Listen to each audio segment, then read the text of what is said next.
आभार मानलेले पाहायला मिळाले. मराठा समाजाने सुद्धा तुमचे आभार मानलेले पाहिले. कोणतीही कटुता ही मुख्यमंत्र्यांबद्दल नाही, कारण की आधी सुद्धा 10% जे आरक्षण मिळालं ते मुख्यमंत्री देवेंद्र फडणवीस असतानाच मिळालं होतं आणि आत्ताचा GR जो निघाला तोही तुमच्यामुळेच निघालेला आहे.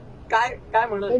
मी त्यांचे आभार मानेन आणि मी त्यांना सांगू इच्छितो की अनेक वेळा समजुती गैरसमजुती होतात. अनेक वेळा काही लोक जाणीवपूर्वक गैरसमजुती तयार करतात.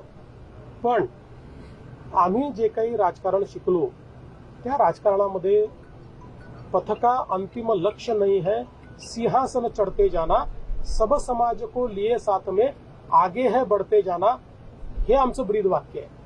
त्याच्यामुळे सगळ्यांना सोबत घेऊन आम्हाला पुढे जायचं आहे. मराठा समाज एक महत्वाचा समाज आहे.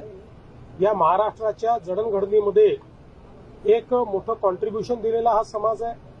त्यामुळे या समाजाचं कल्याण झालंच पाहिजे.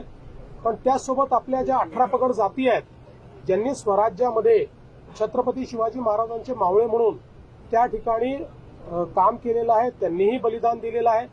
कोणावरच अन्याय होऊ नये ही आमची भावना आहे आणि तीच पुढे राहील.